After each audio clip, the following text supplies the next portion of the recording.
Hindi horror stories.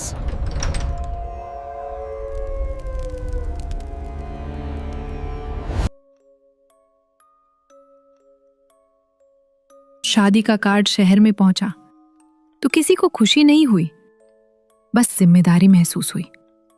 दादी ने phone पर बस इतना कहा था, इस बार सबको आना है, घर बंद नहीं रहना चाहिए। उन्होंने घर कहा था, हवेली नहीं, जैसे नाम लेने से ही कुछ जाग जाता हो। हम लोग नई पीढ़ी थे, शहर में पले बड़े, फ्लैटों में रहने वाले। गांव हमारे लिए बस गर्मियों की छुट्टियों की धुंधली याद था, और हवेली दादी की कहानियों का सेट। लेकिन इस बार शादी थी, चचेरे भाई की। 10 दिन का कार्यक्रम, मेहमान, रस्में, हलवाई, ढोल, और रहने के लिए वही पुरानी हवेली, क्योंकि इतने लोग कहाँ जाएंगे। हम कार से पहुंचे तो शाम ढल रही थी। सर्दी की हल्की धूप खेतों के ऊपर से उतर रही थी, और हवेली गांव के आखिरी छोर पर जैसे जानबूझकर अलग खड़ी थी। पीछे जंगल नहीं था, पर खुला मैदान भी नहीं। एक ऐसा खाली टुकड़ा जहां कोई घर नहीं बनाता। लोहे का फाटक जंग लगा था। उस पर पुराने फूलों की बेल सूख कर लटक रही थी, जैसे किसी ने कभी उसे सजाया हो फिर भूल गया हो। जैसे ही हम अंदर गए, हवा ठंडी थी, बाहर से ज्यादा। अंदर धूप नहीं थी। लकड़ी की छत पर जाले चमक रहे थे, लंबे गलियारे, ऊंची छतें, और दीवारों पर टंगे पुराने दिए जिनमें अब तेल नहीं डाला जाता था। कहीं कहीं पर प्लास्टर उखड़ा हुआ था, उसके पीछे ईंटें दिखती थी। माँ ने बैग रखते हुए कहा, यहां हमेशा ऐसा ही रहता है। उनकी आवाज में कोई शिकायत नहीं थी, बस स्वीकार था। दादी आंगन में बैठी थी। उनके पास एक पुरानी लालटेन रखी थी, जैसे बिजली होते हुए भी उन्हें उसकी रोशनी चाहिए। उन्होंने हम सबको देखा, मुस्कुराई, पर मुस्कान देर तक नहीं ठहरी। उनका ध्यान हमारी गाड़ियों पर, हमारे कपड़ों पर, हमारे मोबाइल पर नहीं था।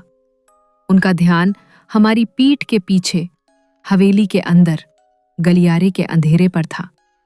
जैसे वो जांच रही हो कि हम सच में आ गए हैं या नहीं। पहली रात रस्मों में निकल गई। खाना, हंसी, शोर, बच्चों की भाग दौड़। पर जैसे ही 12 बजा, हवेली में शोर ऐसे गिर गया जैसे किसी ने स्विच ऑफ कर दिया हो। बाहर गांव अभी भी जाग रहा था, लेकिन अंदर कदमों की आवाज भी भारी लगती थी। हम सब अपने अपने कमरों में चले गए। मुझे ऊपर की मंजिल पर दाईं तरफ वाला कमरा मिला। खिड़की के बाहर नीम का पेड़ था, जिसकी परछाई कांच पर हिल रही थी। मैंने लाइट बंद की तो अंधेरा पूरा नहीं हुआ। गलियारे की पीली रोशनी दरवाजे के नीचे से एक पतली लकीर की तरह अंदर आ रही थी। उसी लकीर में मुझे धूल नहीं दिखी। मुझे बस लगा जैसे किसी ने वहां से अभी अभी सांस ली हो, बहुत हल्की सी, बहुत ठंडी। मैंने खुद को समझाया कि पुरानी इमारतें ऐसी ही होती हैं। लकड़ी सिकुड़ती फैलती है, हवा चलती है, पर फिर भी नींद आने में देर लगी। दूसरे दिन सुबह शादी की तैयारियां शुरू हो गईं। हलवाई का तवा आंगन में लग गया, ढोल वाले आ गए। दादी की बहू, मेरी चाची, सबको काम बांट रही थी। हम शहर वाले बस मदद का दिखावा कर रहे थे। बच्चे, खासकर रोहन, सबसे खुश था। वो बार बार ऊपर दौड़ता, फिर नीचे उतरता। उसे हवेली किसी खेल के मैदान जैसी लग रही थी। दोपहर के बाद मैं पानी लेने रसोई में गई तो देखा दादी अकेली बैठी थी। लालटेन उनके पास अब भी थी। मैंने पूछा, दादी बिजली है फिर भी ये? दादी ने मेरी तरफ देखा, फिर लकीरदार आवाज में बोली, ये रोशनी एक जैसी नहीं होती। मैंने हंसकर बात टाल दी, लेकिन उनकी आंखों में एक डर था जो किसी बुजुर्ग की उम्र वाला नहीं था। वो डर नया था, जैसे आज ही जन्मा हो। शाम को पहली अजीब बात हुई। माँ ने कहा कि उन्होंने आंगन के कोने में किसी को बैठा देखा। औरत थी। माँ ने धीरे से कहा, साड़ी पुरानी थी, चेहरा नीचे था। मैंने सोचा किसी मेहमान की रिश्तेदार होगी, कोई बुजुर्ग। पर जब माँ ने आवाज दी और हम वहां पहुंचे, आंगन खाली था। बस लालटेन की रोशनी हवा में कांप रही थी, जैसे किसी ने उसे अभी छुआ हो। रात को बच्चों को जल्दी सुलाया गया। कल मेहंदी थी, लेकिन रोहन सोया नहीं। वो मेरे कमरे में आकर बोला, दीदी, ऊपर वाले कमरे में कोई है। मैंने कहा, कौन? उसने अपनी उंगली से गलियारे की तरफ इशारा किया। वो जो गुस्सा करती है। मैंने हंस दिया। किसने डांटा? रोहन ने कंधे उचकाए। उसकी चूड़ियां आवाज करती हैं। फिर उसने अपना पैर दिखाया। टखने के पास हल्की सी लाल रेखा थी, जैसे किसी ने नाखून से खरोंचा हो। मैं झुककर देखने लगी। तभी गलियारे में कहीं दूर से एक हल्की सी छन छन सुनाई दी। चूड़ियों की या मेरी कल्पना? तीसरे दिन सुबह दादी ने सबको एक बात कही, ऊपर के दाएं कमरे का दरवाजा बंद रखना, कोई वहां ना जाए। वही कमरा जो सीढ़ियों के अंत में था, लकड़ी का लाल दरवाजा। मैंने पहले उसे नोटिस नहीं किया था, पर अब देखा तो दरवाजे पर ताजा सा ताला लगा था, जैसे किसी ने हाल ही में लगाया हो। चाची ने हंसकर कहा, दादी, बच्चे शरारत करेंगे। दादी ने उनकी तरफ देखा भी नहीं। कोई नहीं जाएगा, उन्होंने दोहराया। उस दोहराव में आदेश नहीं, डर था। दोपहर में रोहन फिर ऊपर दौड़ा। मां ने उसे डांटा, लेकिन बच्चे कहाँ मानते हैं। मैं भी नीचे ही थी, मेहमानों के लिए पानी रख रही थी। तभी ऊपर से उसकी चीख आई, एक ऐसी चीख जो खेल की नहीं होती। हम सब दौड़े। सीढ़ियों पर रोहन बीच में पड़ा था। उसका पैर अजीब कोण पर मुड़ा हुआ, जैसे हड्डी ने अंदर से रास्ता बदल लिया हो। उसकी आंखों में पानी था, पर वो रो नहीं रहा था। वो सांस नहीं ले पा रहा था, जैसे दर्द ने हवा रोक दी हो। उसने बस इतना कहा, उसने खींचा, उसने मुझे खींचा। कौन? किसी ने पूछा। रोहन ने लाल दरवाजे की तरफ देखा। ताला लगा था, दरवाजा बंद था, लेकिन उसी बंद दरवाजे के नीचे से धूल नहीं, एक बहुत पतली हवा की धार निकली, ठंडी, नम। और मुझे लगा बस एक सेकंड के लिए कि उस हवा में किसी इत्र की पुरानी गंध है, गुलाब और धुआं, जैसे शादी की नहीं, चिता की। डॉक्टर को बुलाया गया। एक्सरे देखा तो डॉक्टर चुप हो गया। पैर साफ टूटा है, उसने कहा, और ये मोच नहीं है, ये खिंचाव से हुआ है, जैसे किसी ने झटके से पैर पकड़ा हो। उसने हमें ऐसे देखा जैसे वो भी अपनी बात पर भरोसा नहीं करना चाहता। रात तक रोहन के पैर पर प्लास्टर चढ़ गया। बच्चे की हंसी घर से गायब हो गई। हवेली में अचानक जगह ज्यादा लगने लगी। गलियारे लंबे, छतें ऊंची। दादी ने लालटेन उठाई और बिना किसी को देखे बस इतना कहा, शुरू हो गया। मैंने पूछा, क्या शुरू हो गया दादी? दादी ने मेरी तरफ देखा। उनकी आंखें सूखी थी, लेकिन उनमें पानी जैसा डर तैर रहा था। 10 दिन, उन्होंने कहा। 10 दिन ठीक से निकाल लो, फिर कभी मत लौटना। उस रात हवेली में सबकी आवाज धीमी हो गई। रोहन दर्द की दवा लेकर सो गया, मगर उसकी नींद हल्की थी। हर थोड़ी देर में वो कराहता और फिर चुप हो जाता, जैसे किसी ने उसे डांट दिया हो। चाची रसोई में बैठकर रो रही थी।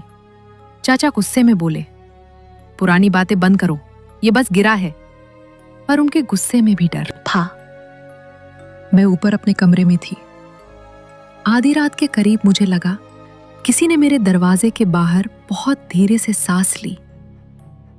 फिर लकड़ी पर नाखूनों की हल्की खटखट।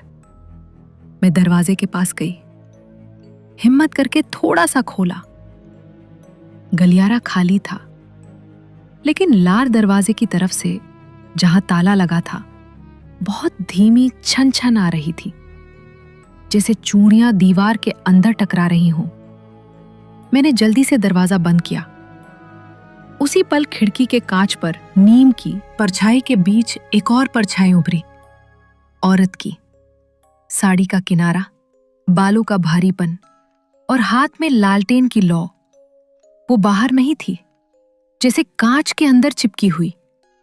परछाई ने सिर उठाया, लौ बिना हवा के कापी, और फिर सब गायब। नीचे से दादी की आवाज आई, बहुत धीमी, कमला, बच्चे ने कुछ नहीं किया, छोड़ दे।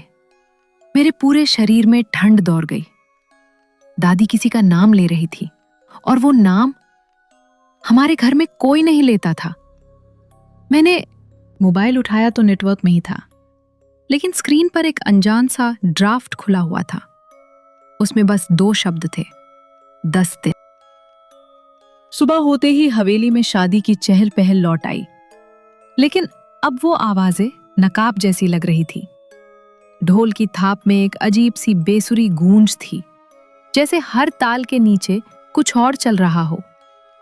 रोहन के कमरे के बाहर चप्पलें पड़ी थी, पर उसके अंदर कोई हंसी नहीं थी। प्लास्टर से ढका उसका पैर बिस्तर के किनारे लटका था और उसकी आंखें छत पर टिक गई थीं, ऐसे जैसे वो किसी को आते जाते देख रहा हो जिसे हम नहीं देख पा रहे थे। दादी ने सबको सुबह सुबह इकट्ठा किया। लालटेन उनके हाथ में नहीं थी आज। वो उसे आंगन के कोने में रखाई थी, जैसे उसे वहां होना चाहिए। लाल दरवाजे के पास कोई नहीं जाएगा, उन्होंने फिर कहा, और रात के बाद कोई अकेला नहीं रहेगा। किसी ने सवाल नहीं किया। सवाल करने की हिम्मत नहीं बची थी। दोपहर में हलवाई ने शिकायत की कि ऊपर की मंजिल पर उसका सामान अपने आप खिसक जाता है। मैं रखता हूं, फिर नीचे आता। वापस जाता हूं तो थाल दूसरी तरफ, उसने कहा। चाचा ने डांट दिया, पर हलवाई के हाथ कांप रहे थे। उसी समय ऊपर से एक तेज आवाज आई, लकड़ी टूटने की। हम दौड़े। सीढ़ियों के पास रखी पुरानी अलमारी एक तरफ झुकी हुई थी और उसके नीचे मेरी कजिन साक्षी दबी हुई थी। उसका हाथ अलमारी और फर्श के बीच फंस गया था। हमने मिलकर अलमारी हटाई। साक्षी चीख रही थी। उसका दायां हाथ अजीब ढंग से मुड़ा हुआ था, कलाई से ऊपर सूजन और बीच बीच में खून की पतली धार। अस्पताल ले जाने का सवाल ही नहीं था। नेटवर्क नहीं, गाड़ी की चाबी गायब। डॉक्टर गांव से बुलाया गया। उसने हाथ देखा और सिर हिलाया। फ्रैक्चर है, उसने कहा, और ये दबने से नहीं, ये मरोड़ से हुआ है। किसने मरोड़ा? किसी ने पूछा। डॉक्टर ने जवाब नहीं दिया। शाम ढलते ढलते हवेली के भीतर ठंड बढ़ गई। रसोई में चूल्हा जल रहा था, फिर भी हाथ सुन्न हो रहे थे। मैं साक्षी के पास बैठी थी, उसे पानी पिला रही थी। तभी उसने बहुत धीमे कहा, वो यही है। मैंने पूछा, कौन? उसने छत की तरफ देखा। वो जो दरवाजे के अंदर रहती है। उसी वक्त ऊपर लाल दरवाजे की तरफ से ताले के हिलने की आवाज आई, जैसे कोई भीतर से धक्का दे रहा हो। धातु की खनखनाहट, फिर लकड़ी की चरमराहट। दादी ने आंखें बंद कर ली। चाची रो पड़ी। चाचा ने पहली बार कहा, मां, क्या सच में वही है? दादी ने सिर हिलाया। कमला? नाम सुनते ही आंगन की हवा भारी हो गई, जैसे किसी ने सांस रोक ली हो। दादी ने धीरे धीरे बताया कमला को कैसे ऊपर के कमरे में बंद किया गया था, कैसे शादी के 3 दिन बाद उसे पानी तक नहीं दिया गया, कैसे उसकी चूड़ियां दीवारों से टकराती रहीं और किसी ने नहीं खोला। जब खोला गया, दादी की आवाज टूट गई। तो वो बैठी थी। लालटेन बुझ चुकी थी।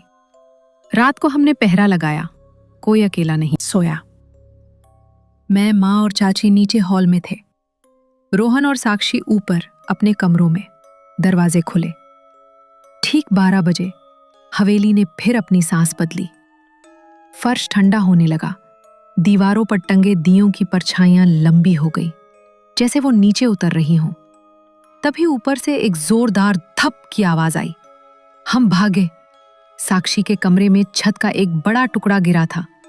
वो बाल बाल बची, पर उसके सिर के पास गहरी खरोंच थी। खून तकिए पर फैल रहा। डॉक्टर ने फिर सिर हिलाया। हेड इंजरी है, उसने कहा, ध्यान रखना होगा। उसने हमें ऐसे देखा जैसे कुछ और कहना चाहता हो, पर चुप रहा। उसी रात चाचा ने हवेली छोड़ने की कोशिश की। उन्होंने कहा, मैं बाहर जाता हूं, किसी को बुलाता हूं। वो मुख्य दरवाजे तक पहुंचे ही थे कि दरवाजा अपने आप बंद हो गया, जोर से। लकड़ी की आवाज नहीं आई, बस हवा का एक ठंडा थप्पड़। चाचा पीछे की तरफ गिरे। उनका सिर फर्श से टकराया। एक पल के लिए सब शांत हो गया। फिर उनकी गर्दन से एक अजीब सी आवाज निकली, जैसे सूखी टहनी टूटती है। हम चीखे। चाचा हिले नहीं। डॉक्टर ने आकर देखा, हाथ पीछे खींच लिया। अब कुछ नहीं, उसने कहा। पहली मौत हवेली के भीतर हो चुकी थी। उसके बाद कमला दिखी, सीढ़ियों के मोड़ पर, पूरी। उसकी साड़ी फटी हुई नहीं थी, बस बहुत पुरानी। बाल चेहरे पर नहीं थे, चेहरे पर कुछ था ही नहीं।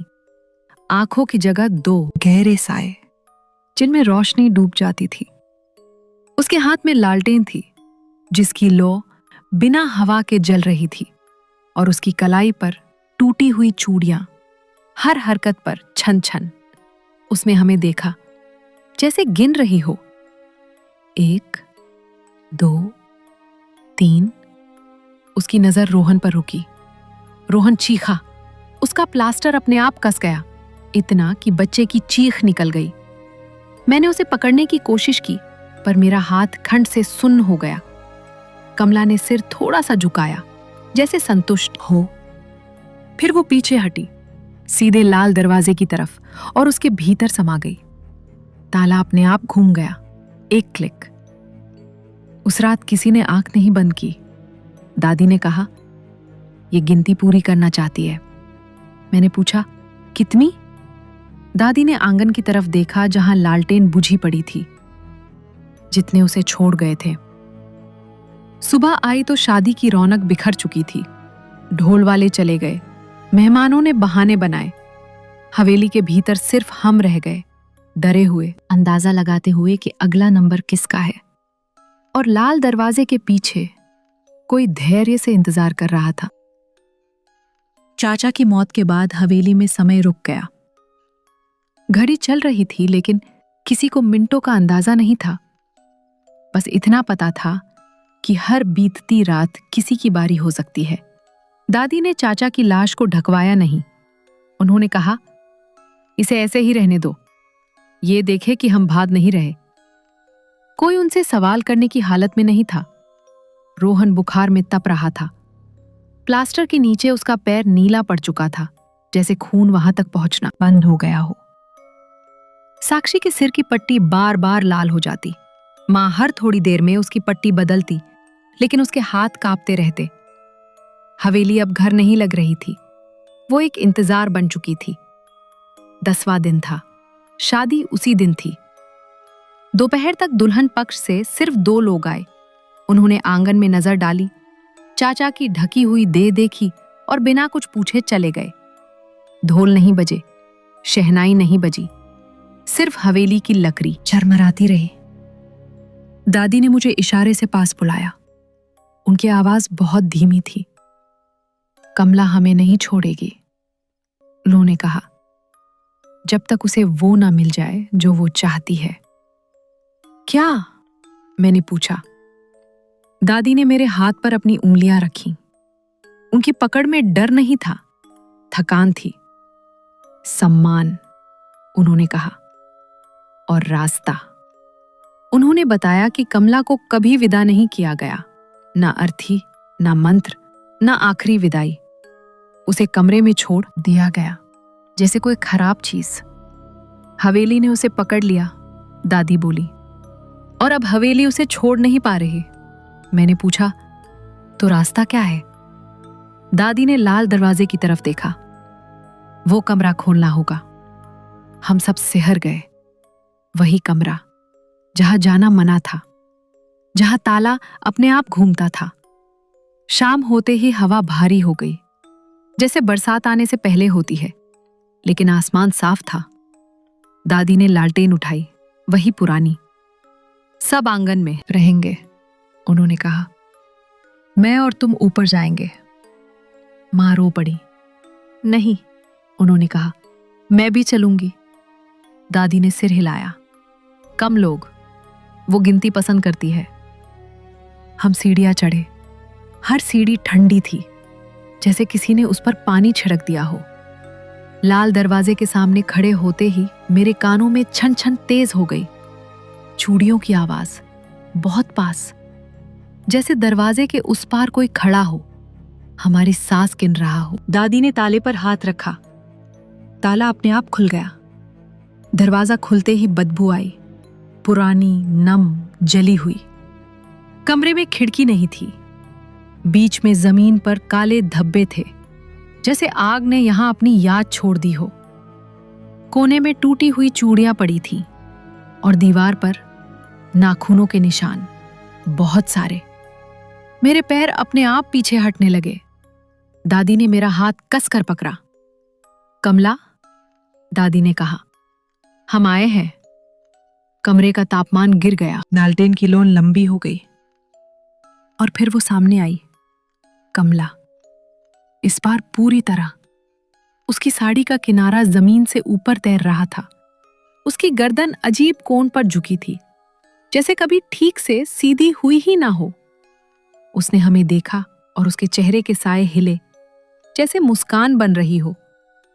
उसने दादी की तरफ हाथ बढ़ाया। दादी के पैर अचानक मुड़ गए। एक तेज आवाज आई, हड्डी टूटने की। दादी गिर पड़ी। उनकी चीख नहीं निकली, बस सांस अटक गई। मैं झुकी तो देखा, उनकी टांग अजीब ढंग से मुड़ी हुई थी। मैंने उन्हें खींचने की कोशिश की, लेकिन मेरे हाथ सुन्न पड़ गए। कमरे की दीवारें पास आती लगी, जैसे जगह सिकुड़ रही हूं। कमला मेरे बहुत पास आ गई। मैं उसकी ठंड महसूस कर सकती थी। तुम चाहती क्या हो? मैं चीखी। कमला की आवाज सीधे मेरे कान में नहीं आई, वो मेरे सिर के अंदर गूंजी। रास्ता। मैं समझ गई। मैंने लालटेन उठाई और कमरे के बीच दी। तुम्हारा रास्ता बाहर है, मैंने कहा, हवेली से बाहर। कमला रुकी, पहली बार। दादी ने दर्द के बीच फुसफुसाया, विदाई। मैंने कांपते हाथों से अपने मोबाइल का टॉर्च चलाया और कमरे से बाहर की तरफ इशारा किया। आंगन, मैंने कहा, सबके सामने। हम किसी तरह दादी को घसीटकर बाहर लाए। आंगन में पूरा परिवार जमा था। रोहन की आंखें खुली थी, साक्षी की सांस तेज। मां के हाथ जुड़ गए। मैंने लालटेन बीच में रख दी। दादी ने आखिरी ताकत जुटाई। कमला, उन्होंने कहा, हमने तुम्हें छोड़ा, आज हम तुम्हें विदा करते हैं। कमला आंगन में आई, पहली बार हवेली की छत के नीचे नहीं, खुले आसमान के नीचे। उसकी परछाई जमीन पर बनी, पूरी। साड़ी, हाथ, लालटेन। उसने चारों तरफ देखा, जैसे गिनती पूरी हो गई हो।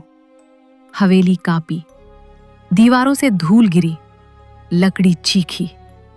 कमला ने मेरी तरफ देखा। उसके साए की आंखों में पहली बार कुछ बदला, गुस्सा नहीं, थकान। उसने लालटेन की लौ को छुआ।